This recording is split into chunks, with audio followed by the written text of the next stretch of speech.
আমার বুটিকে একটা birthday celebration হচ্ছে, সেটা হচ্ছে চিত্রাদির বার্থডে সেলিব্রেশন। তোমরা আগেও দেখেছো, দিদি একটা রিভিউ দিয়েছিল। দিদি খুবই ভালো মানুষ, মানে একদম আমরা সব নিজেরা পুরো নিজেদের মধ্যে বেঁধে বেঁধে থাকি আর কি। তো সেটারই একটা নিদর্শন বলা যেতে পারে। এবার আমরা দিদির বার্থডেটা সেলিব্রেট করব ছোট্ট করে। লজ্জা লজ্জা পাচ্ছি।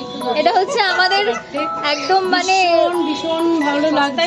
সস্তায় পুষ্টিকর কেক, সস্তায় পুষ্টিকর কেক। এই যে আমরা এখন বার্থডে সেলিব্রেট করব। বার্থডে গাড়িও ঢুকিনি, বাট আমার বার্থডে সেলিব্রেশন হচ্ছে সারপ্রাইজ একদম, আর ভীষণ ভালো লাগছে। থ্যাংক ইউ চলো, happy birthday to you, happy birthday to you, birthday to দিদি, happy birthday to you. Thank you. আমাদের ছোট্ট আরাধ্যাও চলে এসেছে সেলিব্রেট করতে। Thank you. ইমা দাঁড়াও, দাদা আমাদের গুরুজন, দাদাকে হ্যাঁ রেজুকে আগে গুরু। Thank you. আচ্ছা, যে সেলিব্রেট করেছে তাকে খাওয়ানো উচিত আগে।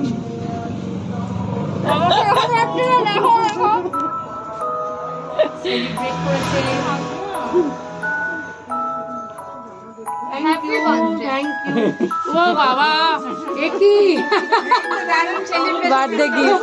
আমার কিন্তু এটা ভীষণ ভাবে মনে থাকবে। বাবু এনে না দিদি, আন্টিকে খাইয়ে দাও। আন্টিকে খাই দাও, অল্প বাবা, একদম অল্প। মানে যাই না শুধু ওটার কথা। এই দেখো আমাদের এই আর দিতে না জানো তো, নি নাও আছে আলু। কোয়ার্ড নতুন কোয়ার্ড নিতে পারো। অল্প অল্প অল্প